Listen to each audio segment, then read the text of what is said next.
This is the Halftime Oranges podcast, brought to you by Kegs and Dicky.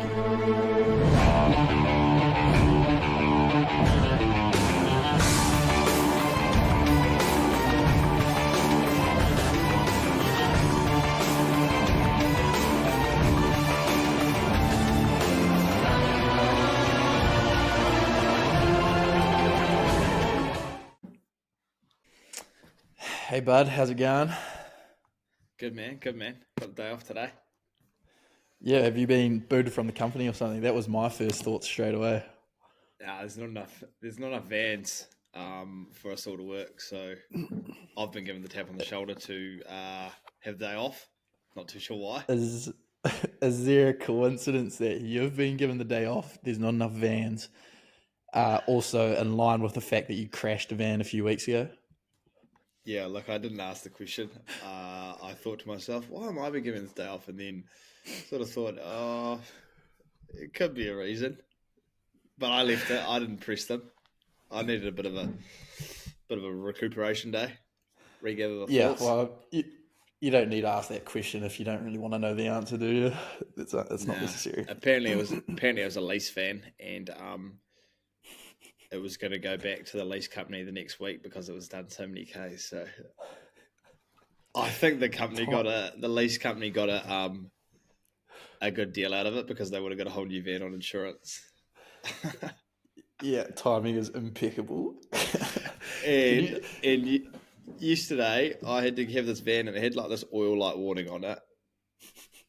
In Dutch, I asked the guy and I was like, "Oh, do I need to like worry about this or check this?" And he's like, "Oh, it says do a manual oil check." So I was like, "Oh yeah." The mechanic I am, hands on, popped the hood.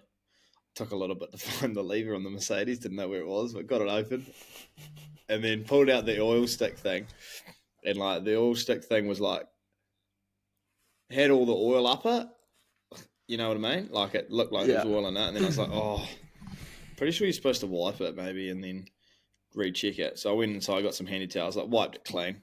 Put it in, had a wee play around, pulled it out, dry, nothing. Well, that can't be right. Put it in again, done it up, pulled it out, nothing. I was like, jeepers. And then I was like, this thing needs to go to the garage, it needs some oil.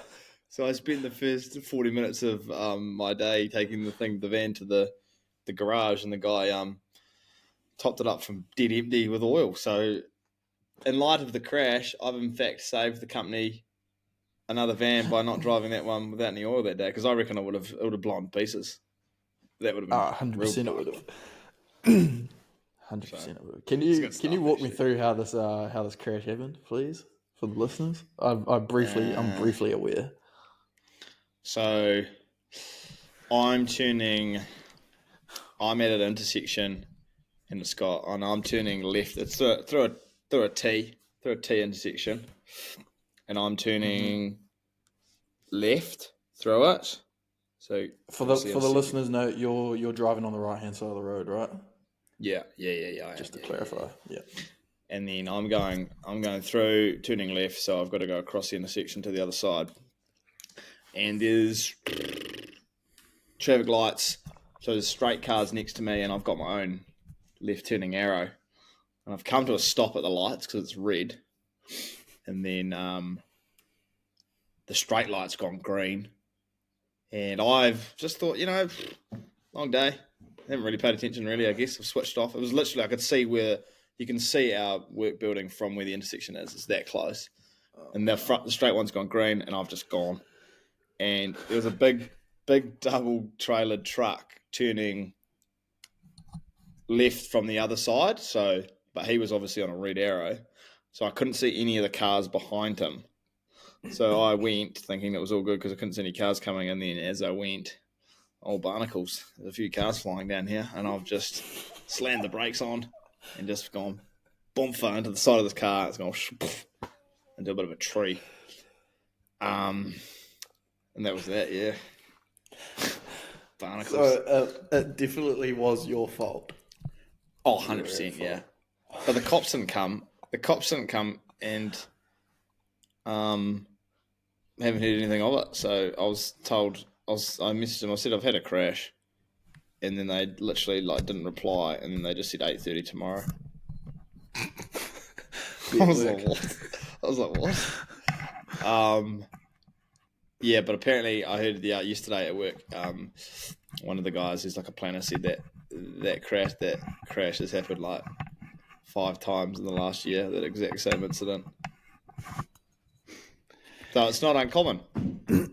No, it's not. Boys are just boys under the pump too much at work, eh? Yeah, Too that big could a have been days for it. fellas, you know. Could I have was been just indeed. excited to get back to work, back into the factory. So that was the guts of it. But how's your little wagon going?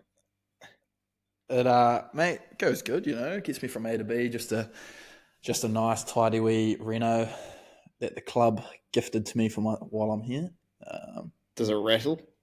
Looks like a rattle.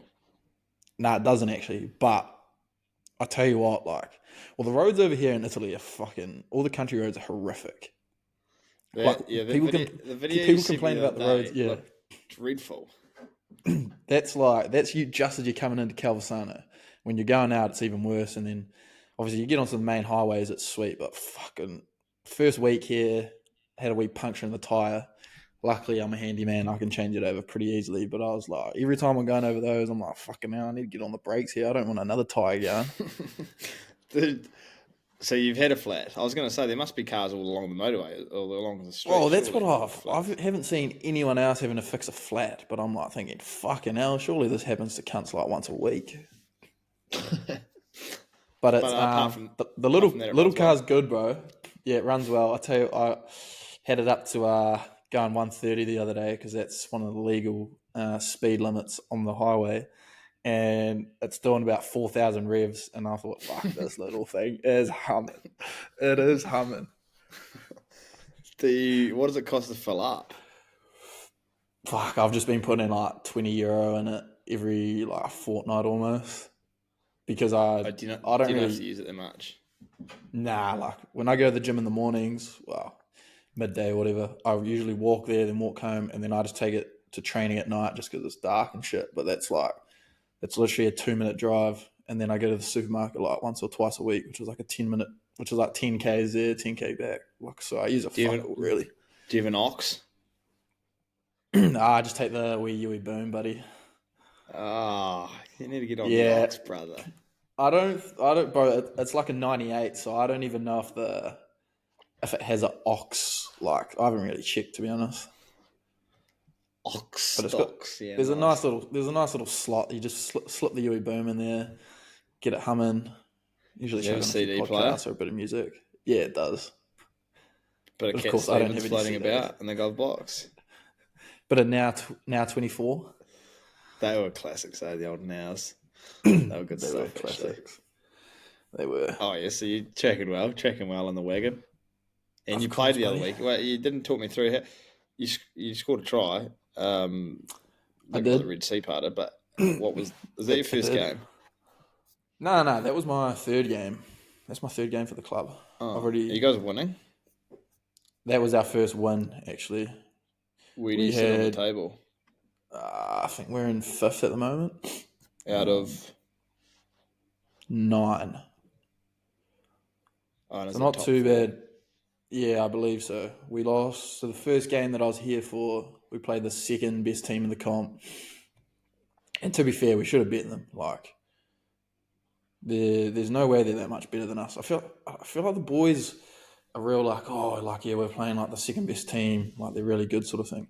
It's almost like they don't back themselves in a way. And like we go and play them, I'm like, fuck boys, like they're not even that good. Like it's almost sort of putting them up on a pedestal in a way. That's and then the second week we played, I think, the third team, and fuck, we just lost to them as well. Like, so boys have been head close ones, but it was nice to get a win on the weekend. That team was sort of a bit of a step down. They're a couple of spots behind us, but you could sort of see the difference between that team compared to the 2 better teams that we've played so far. Do you know much about the? You know how you've got the URC? Correct. It's a bit of a vague question here. Well, not really, but relevant, I think. You got the URC. Isn't there one? There's like a championship one below that. Is that right? Yeah, correct. So it's like initially. Oh, sorry. There you go. Like I only found out that the Cheetahs are in that one, like the South African team, because apparently they've got to have a base in Europe or something, so they're going to be based out of Amsterdam for some of their games next year. But what is it? Do you know what that competition's called? Wait, the one that the Cheetahs are in? Yeah, they're not in the URC. They're not in the No, one for like definitely not the Munster and URC. stuff. I don't have a clue then, actually, because all I know is that obviously there's two Italian teams in the URC, and then here in Italy they have a comp called like the Top 10, which is just Italian teams. But Oh yeah, and you're not in that I one. thought nah. So Calvisano was in it last year, and then they stepped down. So we're in the one below that, which is why I Did they think there's quite a did they range step between the down? teams. Did they step down voluntarily? Yeah, correct. I believe it might have Oh, been just like financial reasons. Apparently, it cost quite a lot to stay up into that top comp, and I think maybe their president passed away last year, so they decided to step down, just sort of go through a couple of years of rebuilding, I think, and then once it strengthened up, go back up because this team's young, bro. The average age is like 23. really? Yeah, like they're real young. So give it a few years, and my boys might be pretty handy. Once they The mature a wee bit. I thought the Cheetahs played in the the Curry Cup. They do, but I was talking to a South African on my team the other day. So they're playing the Curry Cup, which is like the NPC for them, and then they're Yeah. playing. Oh, this is what it's called. It's called the EPCR Challenger Cup. Oh, bro, that's the equivalent to the Champions Cup, Investec Champions Cup. And what's that? The Champions Cup, like what Munster play, like Is that the Northampton Heineken? and Is that the old Heineken Cup?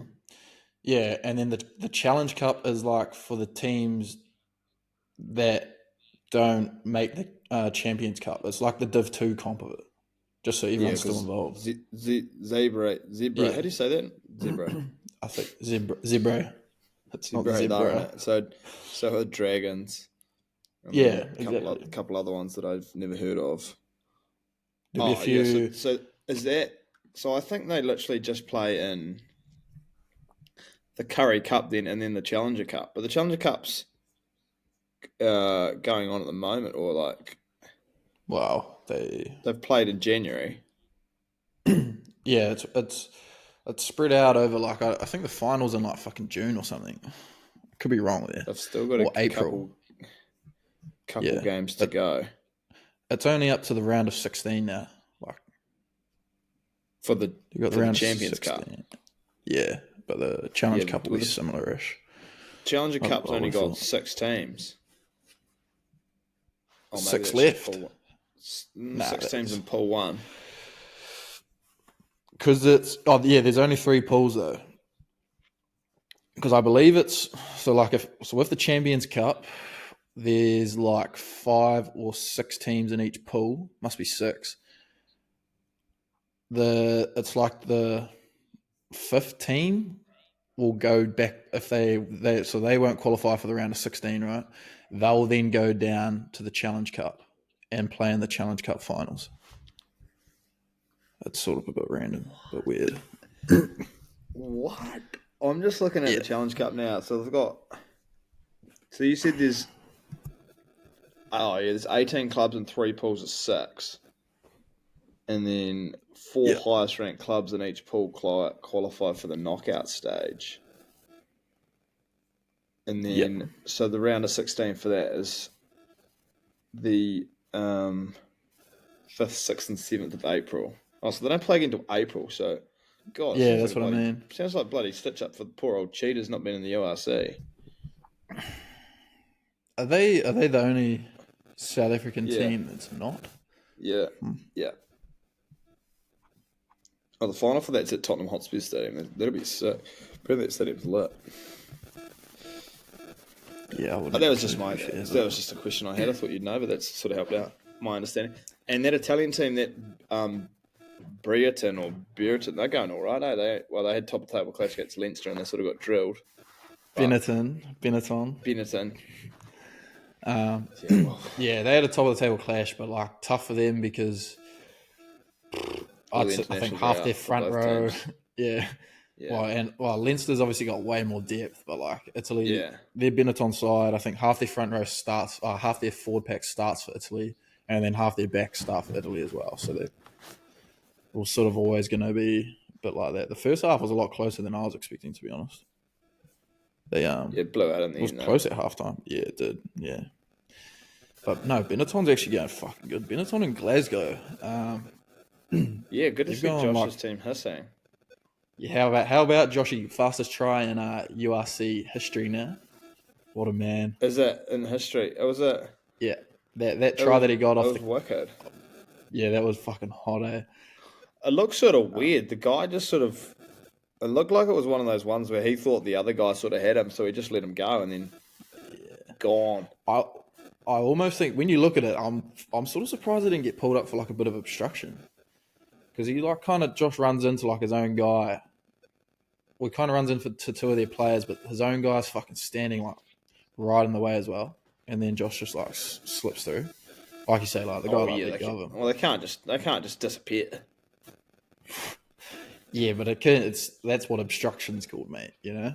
Jeez, he went from 0 to 100 in about three milliseconds, didn't he? Jeez, he's Bro, caught off his the mark. Acceleration is fucking cooked. Like Absolutely, he must stood be there, yeah. stood the winger up, and then just whoever that cunt was coming across may as well have just not even tried. He must be like one of the fastest guys off the mark. I'd say in the URC, let alone in Glasgow. He used to score some beauties for Canterbury. Man, he would score some beauties.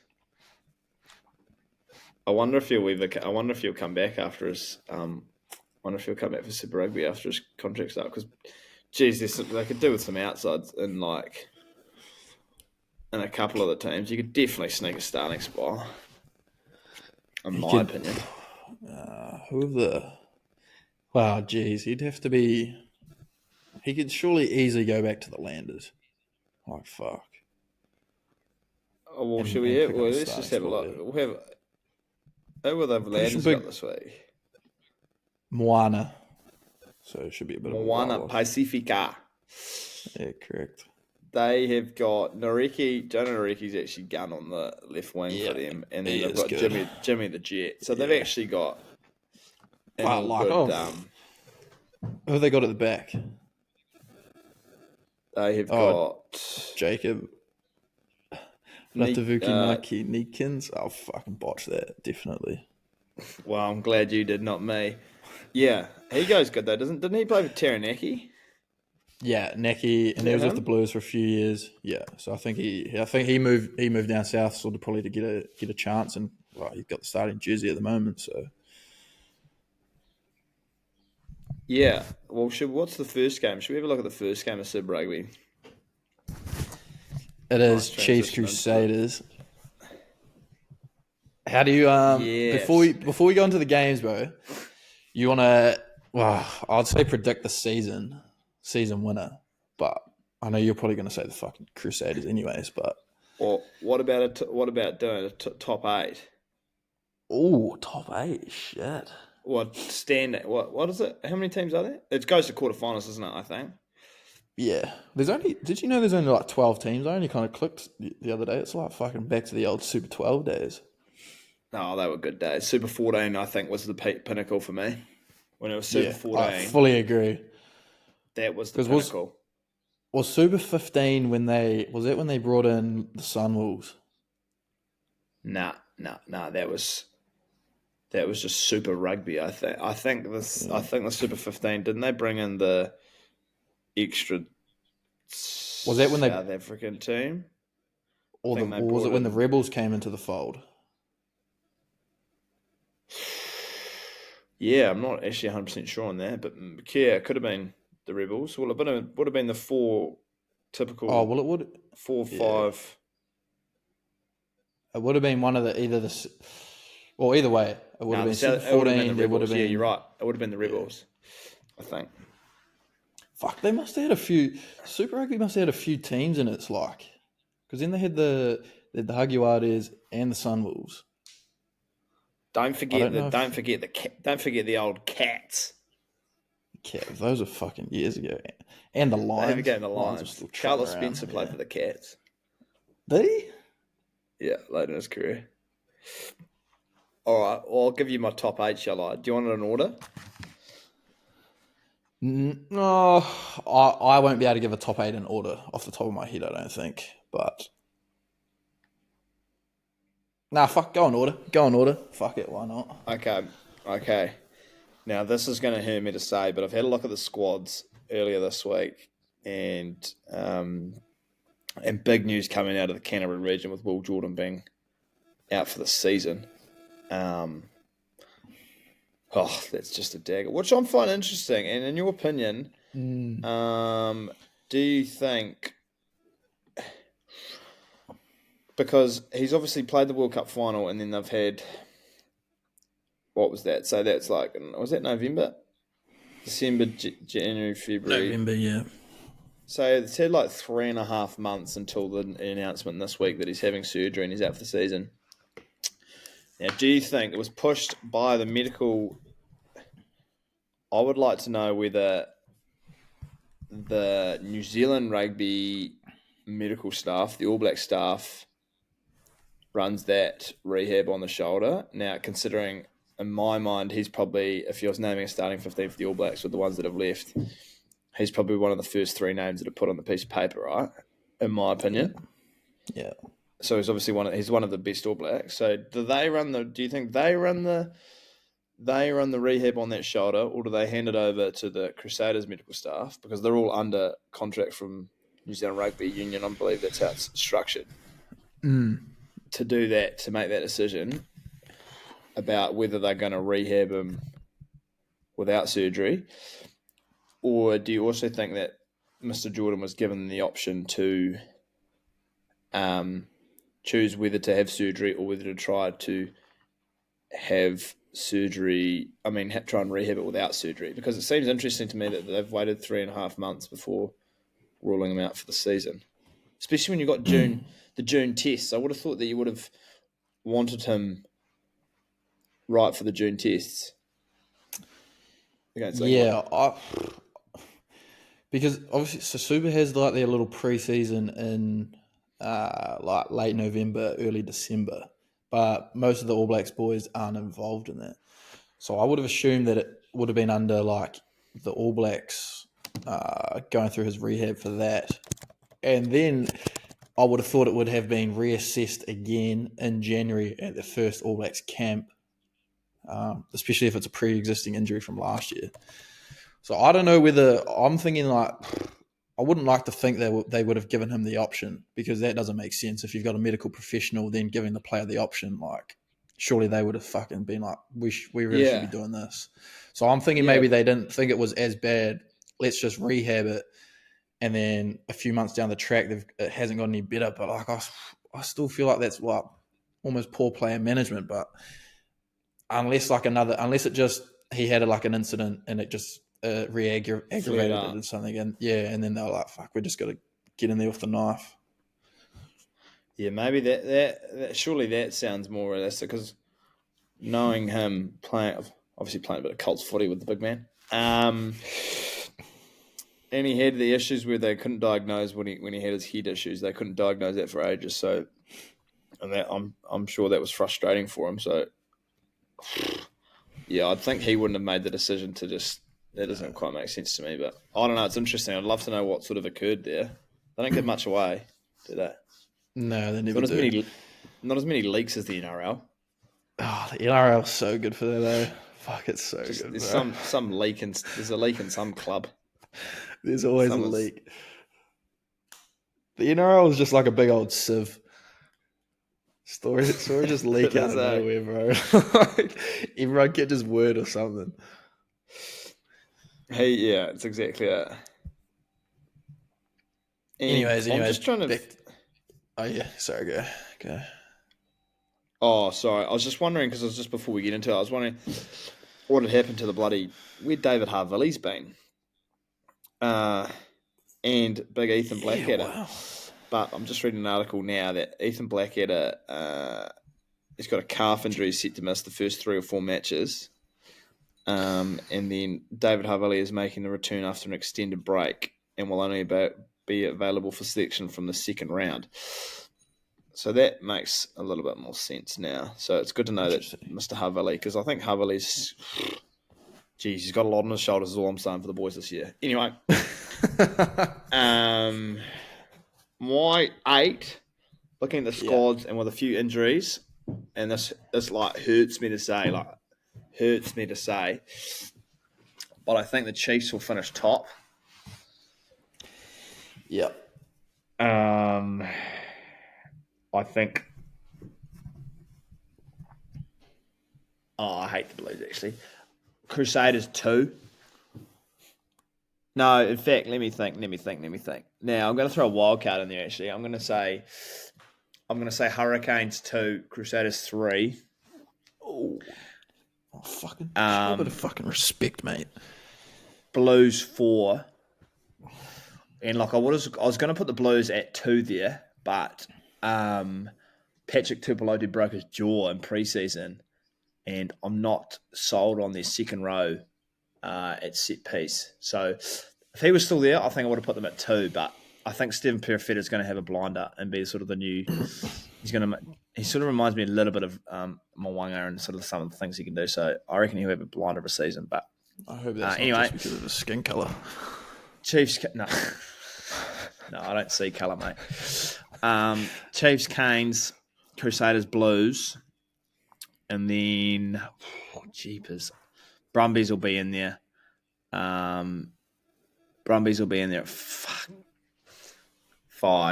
Oh god, it's sounding a bit dodgy now already. Brumbies at 5, and then Landers. I don't know how this Reece Patch was going to go at 10 for the Landers, but I'm going to take a punt and put the.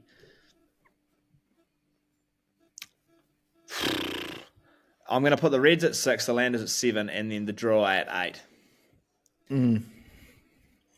With that meaning Moana Pacifica misses out, the Tars misses out, the Rebels miss out, and the Force miss out, which is, just another day at the office for those lads. Waratahs missing out? That's an interesting one, to be fair. Well, the Reds are favourites this week, I heard. Up at Suncorp. Yeah. So that's all I'm going off, really. I haven't looked at either of those squads. So big from round one. Round one odds. I couldn't give a shit about the Aussie teams. I don't think the Aussies give a shit about the Aussie teams, in all fairness. Yeah, that's fair. For my top 8, I would be... I'm going to go Blues 1, Chiefs 2.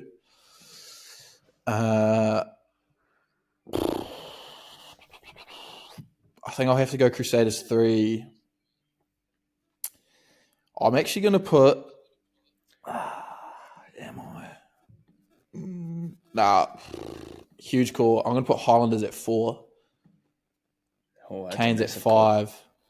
And then I'll put the Reds at 6. Drua 7. And then the Tars at 8. Tars at 8. I think. Yeah. I know it was only pre-season and whatnot, but like the Highlanders, I personally, again, it was only pre-season, but the Highlanders probably looked the best out of all the teams, all the New Zealand teams in pre-season, I reckon. Okay. Probably their depth will be their biggest issue, but you never know. They've done it before. Alrighty.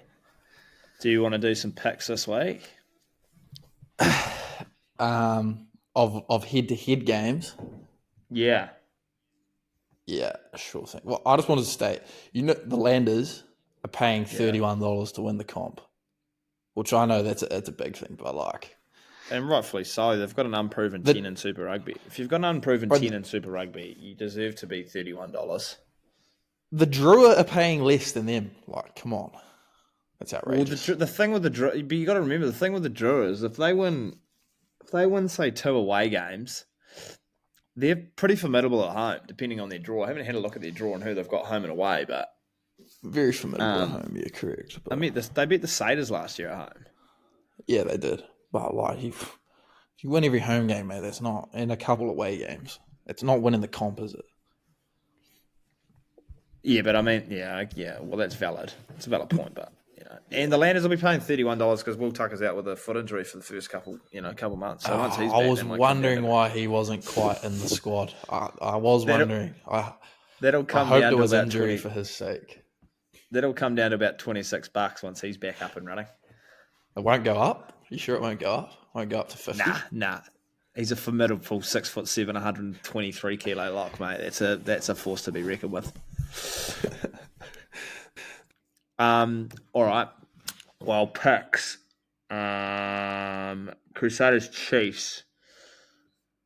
So the boys have got my Saders boys. Hold on. I reckon the Saders have potentially got the best pack in the comp. The best forward pack. Yeah, Did you see the age of their front row this week? I did, but that's mainly because of the reserves on the bench. And Yeah. No. Starting front row, George Bell, 31. We've got young Bell, he's 22, and then Tamati Williams, 23. And then the reserves, you've got Joe Moody, 35. Is it Quinton McDonald, 35. yeah, see, And Owen Franks, 36. So you can't say it's the reserves.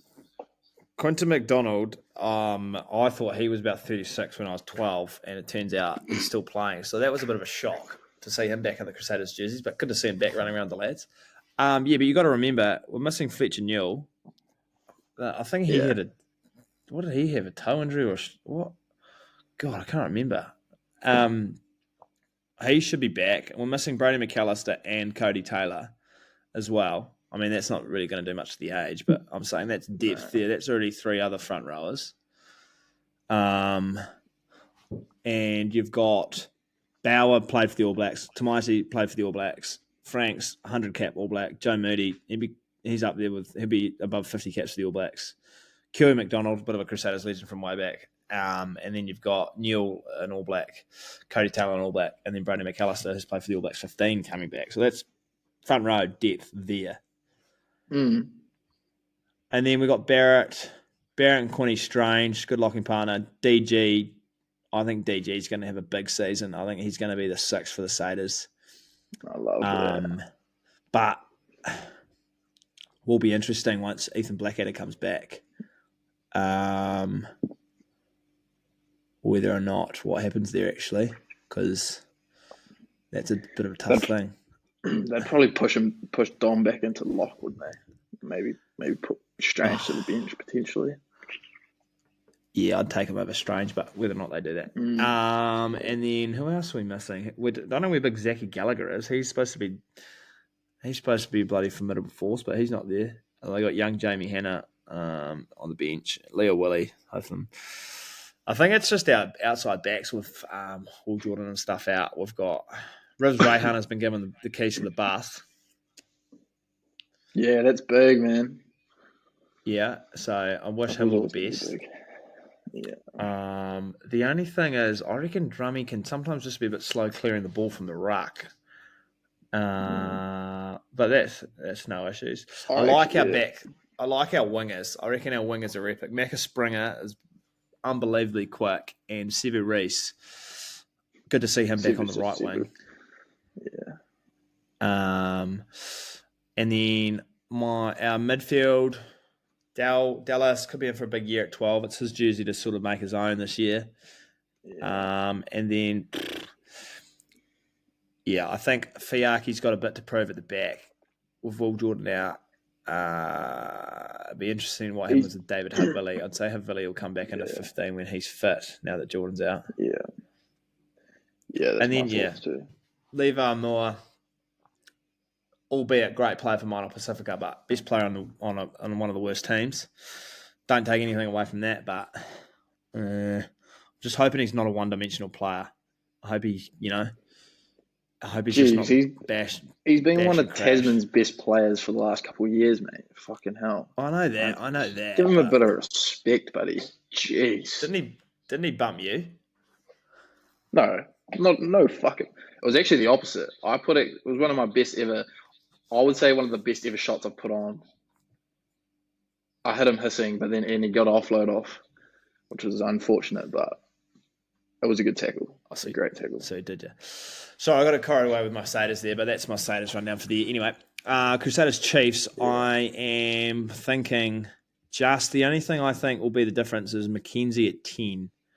I really like the Chiefs backline of Mackenzie, Nana Saturo, an All Black midfield with Yeah. Quinta Pye. Good to see him back. Leonard Brown, big fan of Leonard Brown at centre rather than 12.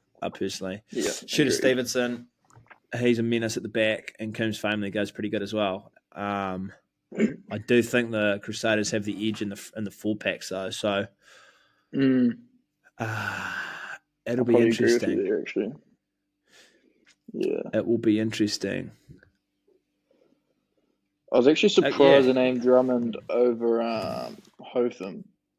I was thinking Yeah, I'm a big maybe fan from of an Hotham. experience point of view, they put Drummond in there rather than Hotham and Rayhana, like two young guns sort of thing, opening round. Yeah, good call. Good call. Because I love Hotham as well. He's quick and he's got a good running game. Like he just knows when to have a wee snipe and when not to, sort of thing. Yeah, I'm a big fan of having that in a 9A. Got to have that. Yeah, even Aaron Smith still had that ability to dart around the edges. Yeah, he did. I was actually going to say, I was thinking the Chiefs at home, strictly because of Mackenzie at 10 and their backline. But looking at the full packs, The Chiefs at home, buddy. Yeah, I say Chiefs take it at home for sure. Yeah. Head to head, like a head to head. If I'm going picks, I'm gonna. Jeez, just hate to choose against my Satyrs. Hate to do it. Well, then just don't do it and then get it wrong. I'm fine with that.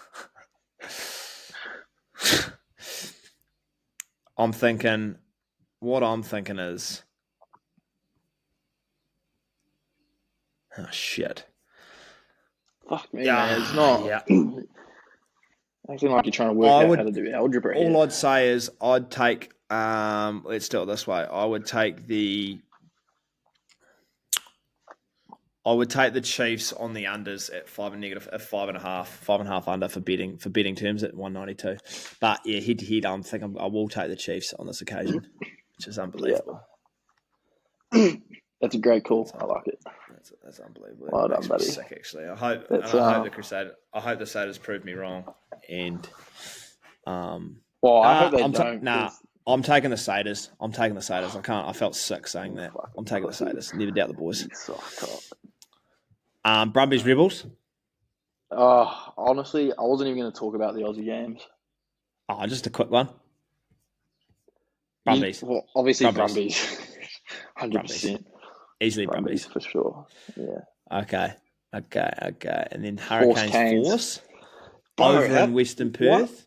Why do the Canes always have to play round one in Australia? Have you noticed that? Like the last few years? Always play round one in Oz. I think, wouldn't you prefer to start off in Perth rather than have to do it mid-season? Yeah, probably. Like if there's one game in the draw, point of view, yeah. If there's one game in the draw you'd want to probably start away from home and get it out of the way and not have to worry about it, it would be the Force, I think. Yeah, definitely. I'd say. The Canes side, I think the Canes win that probably easily. Did you see young Geordie is starting at 9? I'm not too sure. I did, bro. That was. How do you say his last name? I think it's Violan. Geordie Violan. Could be wrong. Geordie V. We'll go with Geordie V. Geordie V. Ask your South African flatties how to pronounce it. Oh, they're not here at the moment. Thank fuck. They're messy little cunts and all that. I was complaining and say South Africa's better than New Zealand. It's a shithole. Yeah, that's huge. Yeah, good for him. Good on him. Yeah. Him and BC, they've played a bit the Turbos together, so surely that connection goes all right. Yeah, it does. They've got a bloody good side, the Canes, I reckon. Like, just quietly. They always do have a good side, bar maybe the last couple of years, but like history, they've always had a great side. Always. Just quietly, they have got a bloody good side. If their front row can bloody hold up, they got Geordie V, BC, Kenny Naholo, he looked bloody good in pre-season. Geordie Barrett, co-captain at 12, Billy Proctor, Josh Morby, and Ruben Love at the back, with their back reserves being Roy Gard, who's going to be, God, he'll light it up off the bench, I'm sure. Riley Yeah. Higgins and Rayasi on the bench. Fucking hell. I And then know, their Ray full Arcee packs. on the bench too. Jeez. Numia Amua, Tossi Delaney, Big Izzy from Gizzy, Walker, Leoweri, Flanders, Karifi, and Lakai. So with Braden Yosse on the bench and I know. big thanks to And Lomax, Rickety Smith. Fuck, it's not bad do you actually. know, Good side. is Brad Shields injured or something? Because No, I haven't done any he's research on the Canes yet. he's been named. I'll have a quick look because he was obviously named captain for the season, and wasn't named in the first squad. I thought So I Geordie thought that Barrett was- and Asafra Moore were named co-captains. for the game. Not for the season. I thought it was for the season. Mate, I'm pretty. No, Hurricanes will be without their returning skipper for opening week. Brad Shields' Uh-huh. name. He captain for the season, which I thought was like I know he's a good player and stuff, but I wouldn't have probably had him in my starting loose forward trio with the Hurricanes squad personally. I think he'll play lock. Brad Shields at lock. I think he's played lock before. Oh, that's probably not a bad spot. That's probably where they're weakest, I'd say. I think he played for England, forward didn't he? pack. Got a cap for England. Yeah, Brad's played for England. Yeah, he's got a couple, I think. One thing that was interesting, TJ Perinara wasn't named. Yeah, he's actually playing in the Hunters squad. Yeah, I heard that. But also not a huge surprise in my opinion. Like, he's only played one game since he's coming back. Obviously got Cam Roygaard. I guess picking Geordie over TJ is probably quite a big call. But you've obviously seen a lot to like in Geordie from pre-season and whatnot. Is Geordie on a full Hurricanes contract? That's actually a great question. No, I don't think he was. No, named. no. Well, it's good to get in there. No, I don't think. Get in the door. Yeah, well, he works hard, Geordie. Like he's like even in NPC, he's like he trains and everything like a full professional. So it's sort of not a surprise in a way. He's got that injury in his hand. I remember him telling me we were in the gym together, and he can't do bench press. He can't put any pressure on his hand. He's got real weak wrists, I think, eh? Or so, he's got an existing injury where he can't do press movements. Yeah. So he does bloody well, doesn't he? Mm. I think he said if he has surgery or something, it puts him out, or it might not give him back full movement or something. So he's But hesitant. He's not doing it. Yeah. All right. Who else have we got? What else we got? What's the next game? Landers Got Blues. Moana. Oh, sorry. Yep. No, Blues versus the Drua, which Yes. is 4:30. So stop disrespecting the Blues, man. It's gonna come back to bite you in the ass. I wouldn't mind taking the draw here. Oh, fuck off, mate. Is it in Auckland? It's in Auckland, bro. There's no way the Drua would tip up the Blues, buddy. For opening round, Drua have young Izzy starting at 10 as well.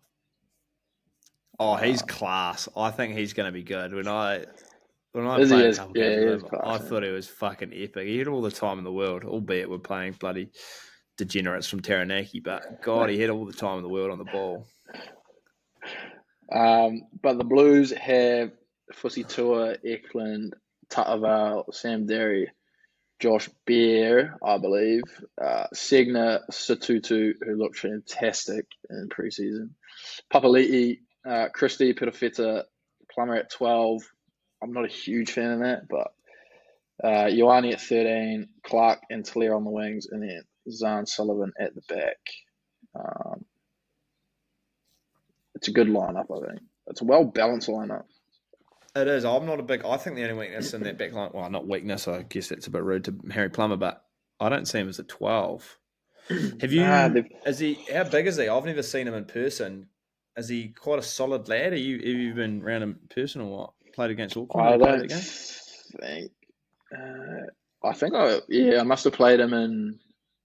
I might have played him in 2022. He's not very tall. He's kind of like solid, I guess.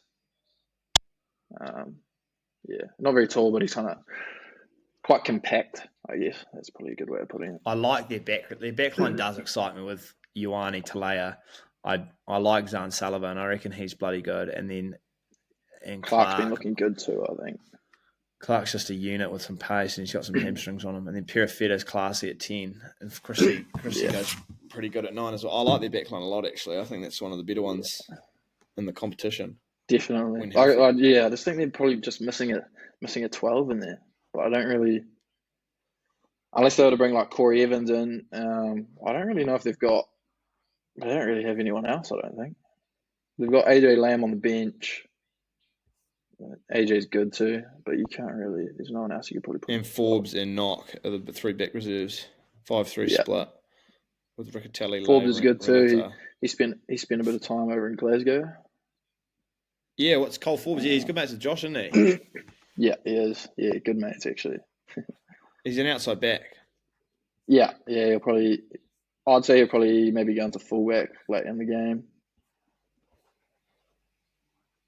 Yeah, but they don't really have anyone that could slot into 12. Lamb's a midfielder though, isn't he? Nah, AJ Lamb's wing. Can play 13, to be fair. He can play 13, but not. I've never seen him at 12. Yeah, well, it looks like interesting because Ioane wouldn't really play 12. And Nah. yeah, okay. But we'll let them sort that out themselves. It'll be good. Good season for the Blues coming up, I think. It'll be very good. Yeah, I'm interested to see how the line-out goes with young Derry. And Derry will be fine, I think. How do you say the other lock's name? B here? I don't know. I sort of just pronounce it beer. I thought maybe it's a silent H. Okay, we'll go with silent H. I like that beer. We'll see what the commentators say because they'll know it. I'll have to have a listen. See how it goes. And then we've got the derby, Reds Waratahs. What are your thoughts? That'll probably be a good game. Is it a Reds home game? Yeah, it's at Suncorp. Yeah, it is. Yeah. I'd say Reds probably take that one. You mentioned our favourites earlier. I haven't really looked at the squads, but Geordie Patara at the back. I like that. Yeah. Yeah, I do like that. Tate McDermott. Obviously, Harry Wilson is good. Hunter Paisami in the midfield. Vunivalu on the wing. It's not a bad back line either, to be honest. Kicking about. Marky Mark on the wing for the Tars, of course. Gordon at 9. They do, to be fair, the Waratahs do have an Australian midfield. So that could actually be a hell of a game, to be honest. Probably be the best Aussie game going this week, to say the least. They all say the Aussie teams are bad, but the Brumbies aren't bad. No, the Brumbies the Brumbies know how to do it, you know what I mean? Yeah, they've got that dog in them. They've sort of always been like that, eh? They've always been since the Mortlock days. Sterling with the gloves. Yeah, that's exactly what I was saying. Like that, they've always just been. I reckon it's because they're from Canberra. It's a bit fucking colder. It's a bit harder living down there. Well, not that all the boys probably live there, but they just breed them a bit tougher down there. Almost a bit of a New Zealand itch to them. Yeah, that's fair. That is fair. Are you able to? You're not able to really do anything regarding betting, though. I was just going to put a quick multi together for the listeners. Maybe I think I actually can, but because I'm not contracted with NZ Rugby anymore. Oh, really? But I've never really been hugely into the gambling, so I don't really have a fucking clue what I'm doing. I went on to TAB yesterday just to look at the odds, and you can do a lot on there. There's a lot you can do.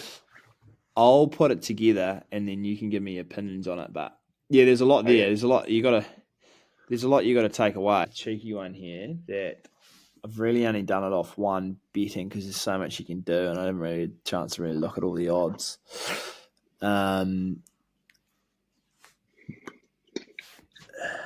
This is what I reckon. Hold on. Right, so this is what I've gone with. So I've got. I better do it in order. First leg, Crusaders Chiefs. Just gone with 4 legs here. I've gone with the point start. Chiefs on the unders at 5.5, paying 192. So, do you understand the overs and unders there No. on the point start? So, point start, you get better odds really for your head to head rather than your head to heads, and it means that the Chiefs have a minus 5.5 point start. So, essentially, they start the game in regards to that betting line. At negative 5.5, and the Crusaders would start at 0. Yeah. So if the Chiefs win by more, essentially if the Chiefs win by 6 points, they're paying $1.92 rather than head to head. They're just paying $1.52. Yeah. What's really the difference though between putting that on and then putting on like winning between? Because what is it? 1 and 12, and then 12 and over. Is that what the options are? Or 13 plus? 1 to 12 or 13 plus. I guess It just means that's that foreground, isn't it?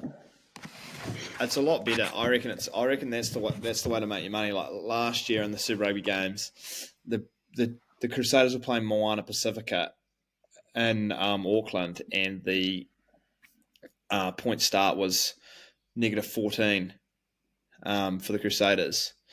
So I put $100 on it and got $85 back because obviously they're going to threat. I don't know what happened there, but TV's butchered the odds there. But I reckon it's the way to make the money. So I got the Chiefs point start on the unders at 5.5, and then I've got the Brumbies point start, which is on the unders at 7.5, playing $1.87.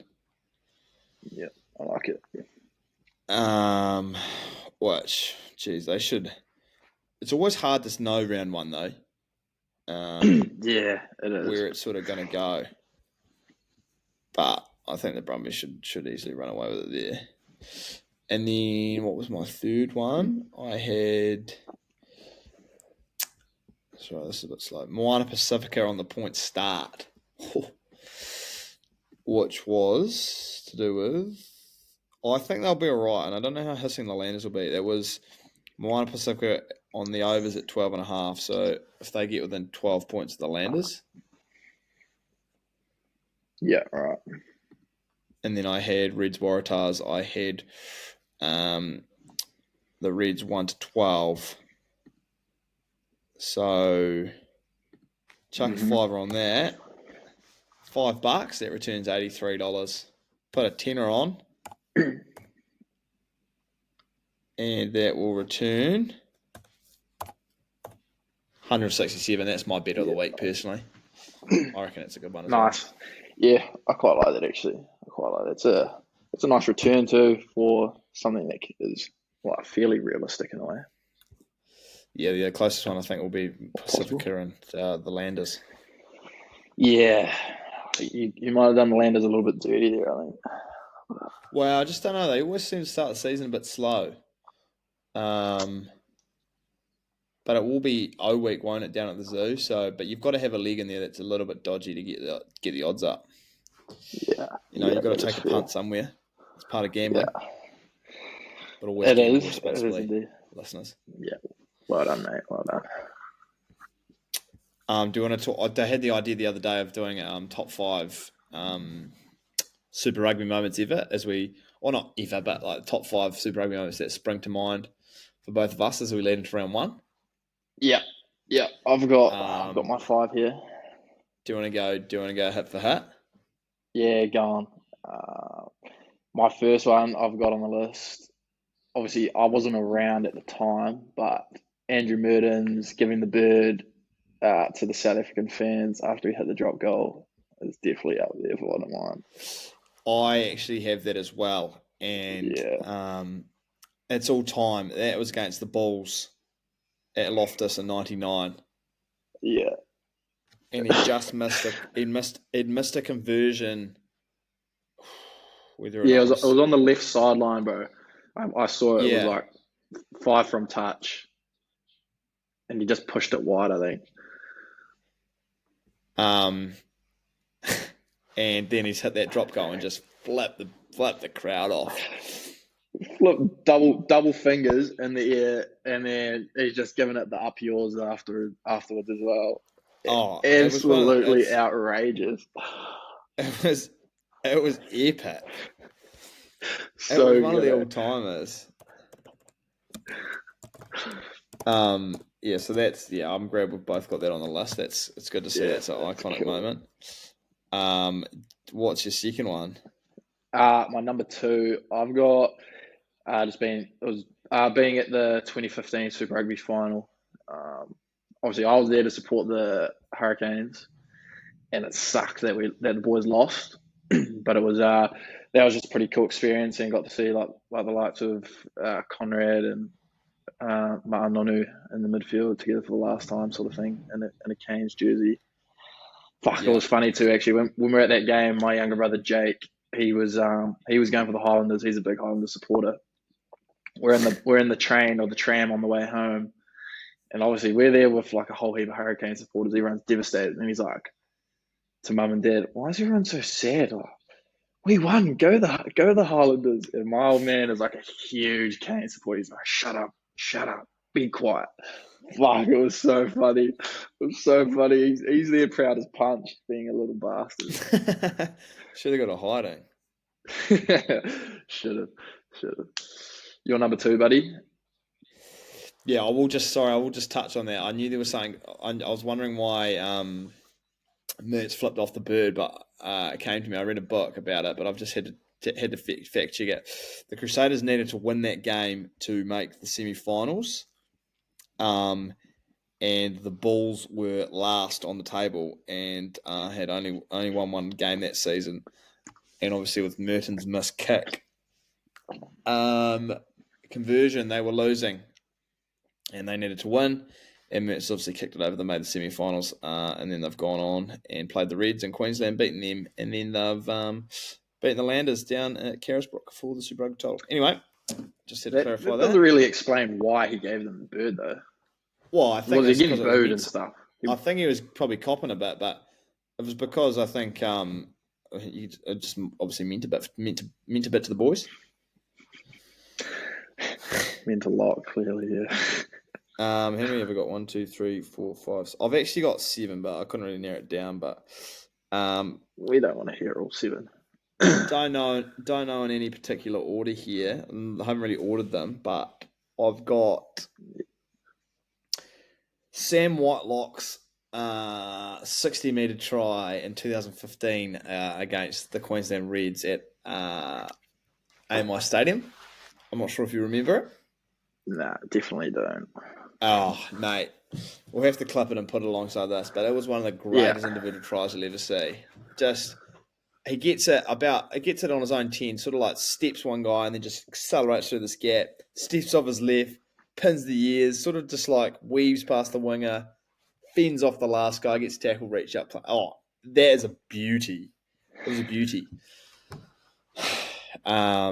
It was a beauty. That was one of the great tries ever.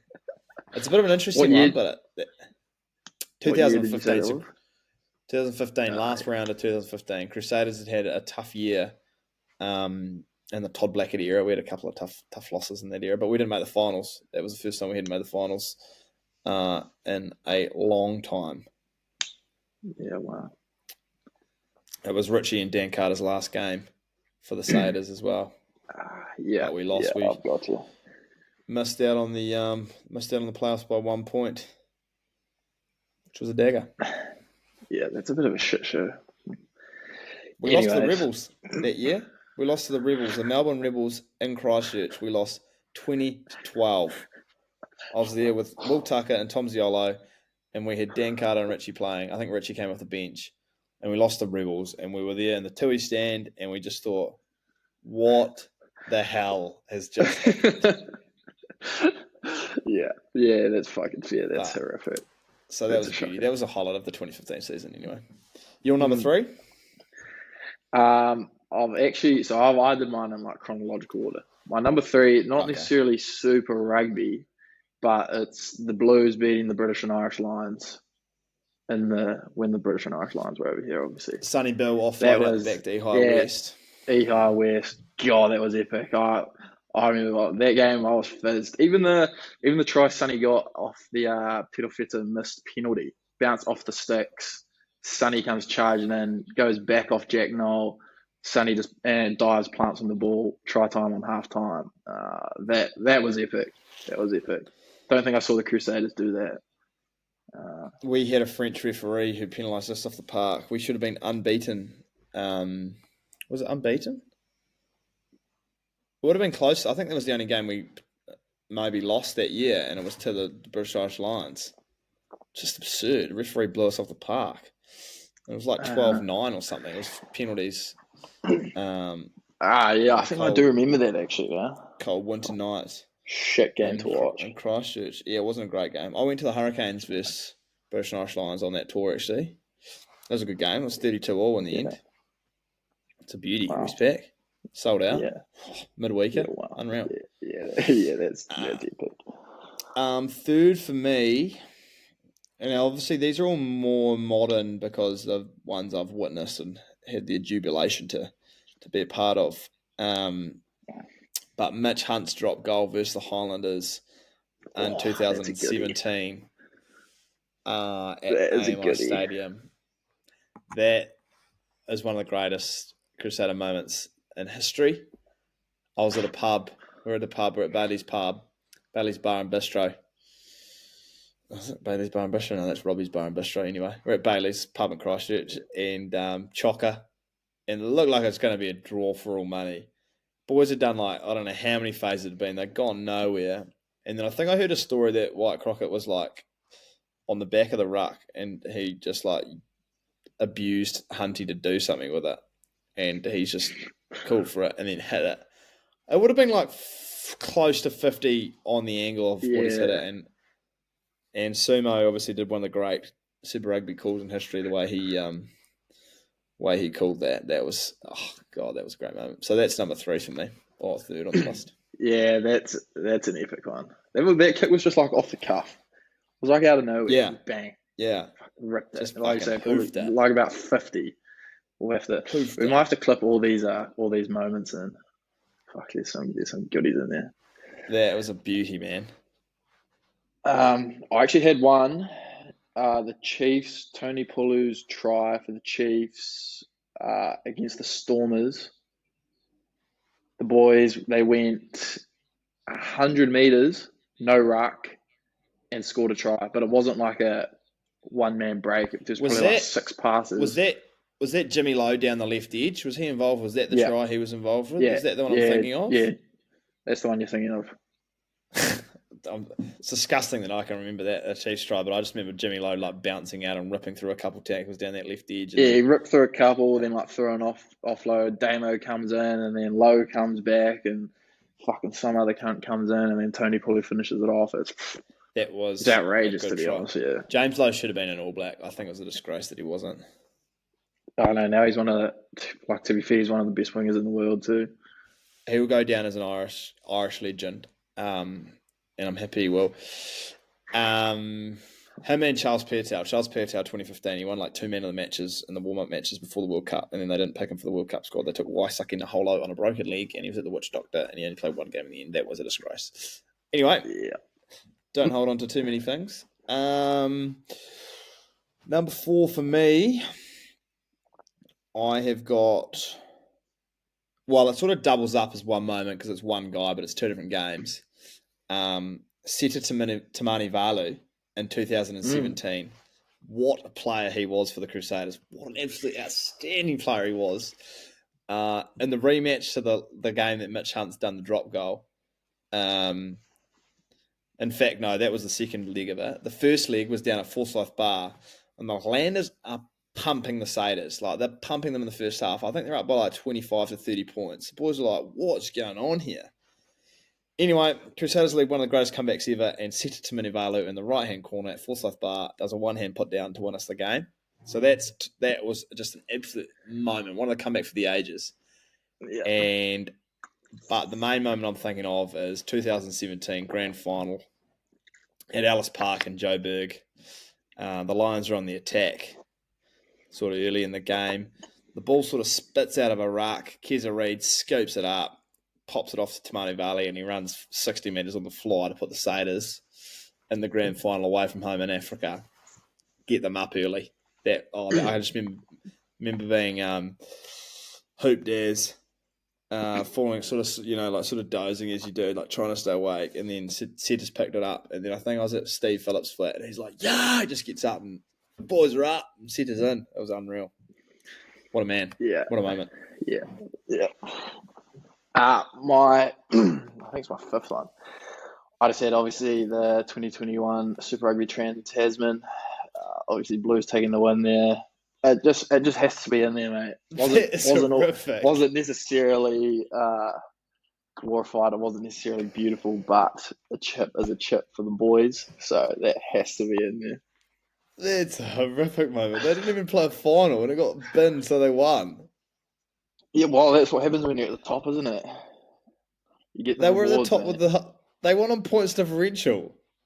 Yeah, well, that's what happens when you score more points, isn't it? Because you probably had a weaker draw to start. That's a horrific That's moment. what happens when you're the best, bud. Hey, it just Oh has to my- be in there. Like, just has to be, respectfully. Oh, okay. I've got one more, and then I've got two honourable mentions. I have got this one happened against the Crusaders. I just think it's an iconic moment. The Blues, 2003 season, they're down in Christchurch at the almighty Jade Stadium when the castle was still in the corner.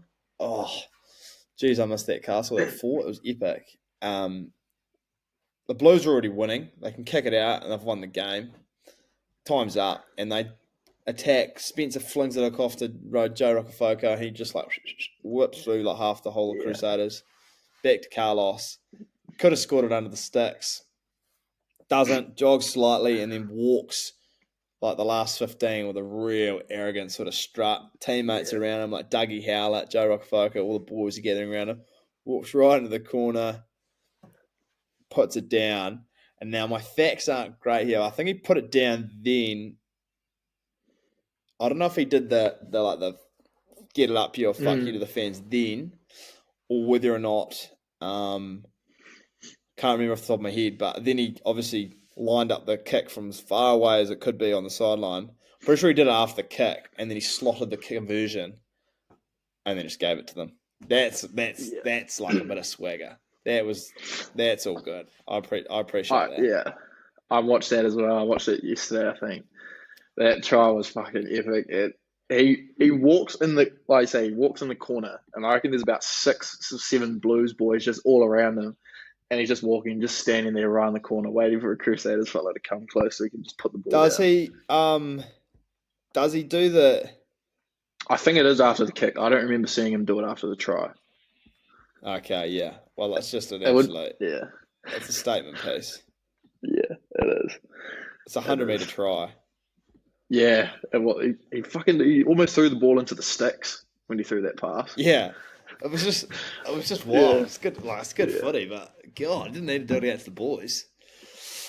Couldn't have done it against anyone better.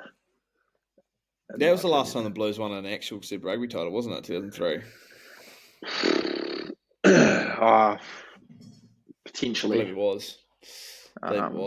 Well, Trans Tasman, that counts. So, other than Trans Tasman, that was the last one. Anyway, I've got a couple of honourable mentions here. I thought it just needed to be put on there. Yeah. First honourable mention, I've got the Crusaders beating the Waratahs 96-12 in 2002. And if you watch those highlights of that game, it's like a training run. The boys ripped them to pieces. Razor Ray actually got a double in that game, well deserved. Oh, sorry, it was 96-19, I'll correct myself, back in 2002. And it was 63-0 at halftime. 63-0 at halftime. Fucking hell. Which is just absurd, isn't it? Imagine Yeah, Someone that's screened. even if you score 40 points and a half, you're like, geez, boys are going at a point a minute. That's outrageous. That's another 23 points on top of that. Oh, that's fucking hell. How many tackles? I'd hate to see the tackle stats in there. It'd have to be And more just missed tackles than tackles made, probably, surely. and just to put it in perspective, of how much how unforeseen that win was going to be, the Waratahs finished second that year on the table. Wow. They only lost 3 games, and that was one of them. They finished second. The Crusaders, that was the only unbeaten season in Super Rugby history, potentially. Oh, I think maybe, but for the Crusaders anyway, Super Rugby unbeaten that season. They've beaten the second place team 96-19. Yeah, that's ridiculous. What on earth? You have to wonder what on earth is just going on there for the Tars. So, and this is what's happened. So the Crusaders finished number 1 with their points differential was plus 205. The Brumbies in third, their points differential was plus 144. The Landers in fourth, their points differential was 122. The Waratahs who finished second, because of that, their points differential is plus 53. Wow, that's no surprise. Well, they lose like 80. They would have lost like 70 points off one game. Oh, God, that's a dagger. And then my other honourable mention is the 2015 Super Rugby final. The Highlanders winning that 21-14 at Westpac Stadium against the Canes and Bodie. Mine is Marty Banks. Marty Banks drop goal to put them up by 7 with about 3 to play. Really iced it. Just ice man. Yeah, he did. Yeah. He's never been the guy. He was the guy for Tasman for a couple of years, where he's like he was just couldn't everything he touched turned to goal. But just a club sort of battler, NBC sort of battler, Super Rugby title on the line, and he just ices a drop. He put them up by 7, away from home, and one of the greatest Super Rugby finals ever. I think that's what a moment. Yeah, that's pretty special. I've actually now that since you brought up honorable mentions, I've got 2. One would just be if you're in Dunedin and you go into a game, you got to be in the zoo. Being in the zoo, hooped with a whole bunch of other uni students, is epic. I don't think there's another atmosphere in Super Rugby like it, so that deserves a mention. And then my last honourable mention is the 2011 Super Rugby final, when the Reds beat the Crusaders. That's disgusting. You can't say that. Absolute unreal performance from DB Ioane, Will Guinea, and Quade Cooper. Obviously a tough season for the Crusaders because they couldn't have a home game, and they did outstanding. But who puts that in there? That was an epic final from the Reds.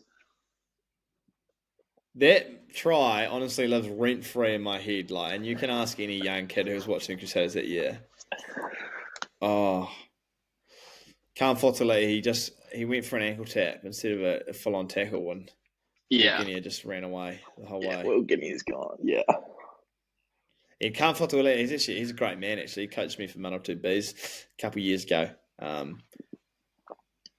I'm glad I didn't get too hooped and ask him why I didn't attempt a real tackle in the 2011 Super Rugby final. I'm glad I've buried that moment. But yeah. Okay. Well, I've got all right. If you're going to throw that horrific thing in there, I'll throw one more in there. On that season, Crusaders obviously no home game. They've taken a game to Twickenham. They've played the Sharks at Twickenham. And Sean Maitland has ripped up. He scored like a 50-metre beauty, just pure pace, and he scored in the left corner, and the boys have got the job done at Twickenham away from home. Unbelievable. But yeah, that'll do me.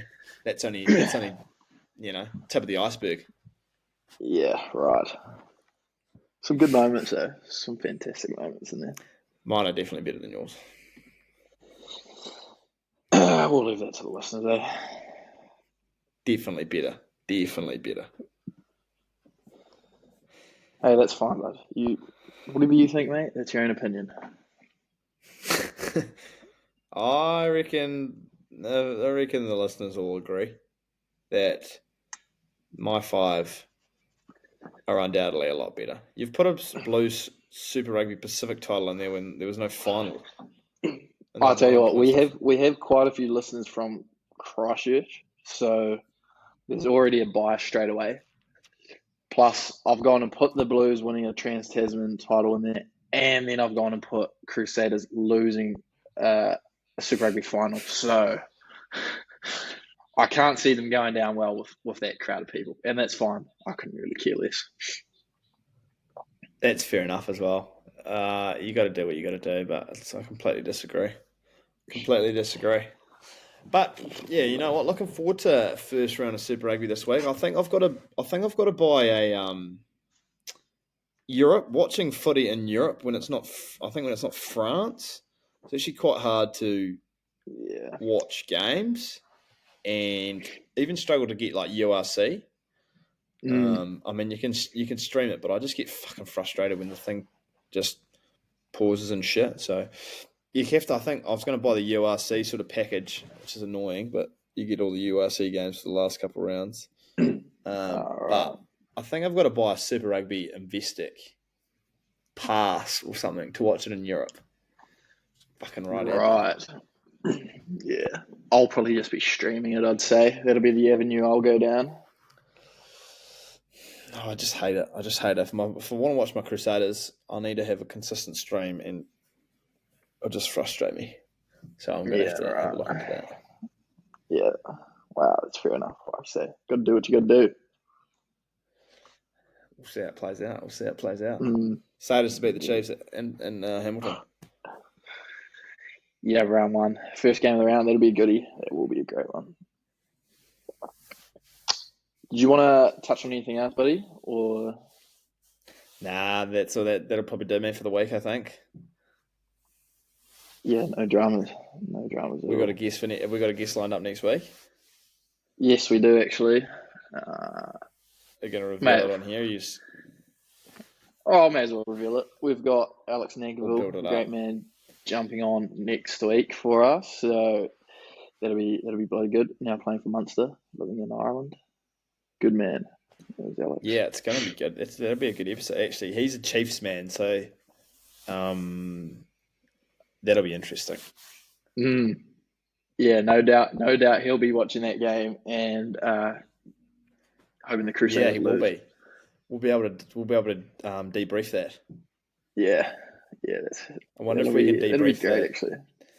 I wonder if we can debrief the 2023 Super Rugby final, or if that's still. I might have to tread a bit easy. Yeah, I wouldn't be going there if I was you. Oh, I'll try my luck, see what happens. Yeah.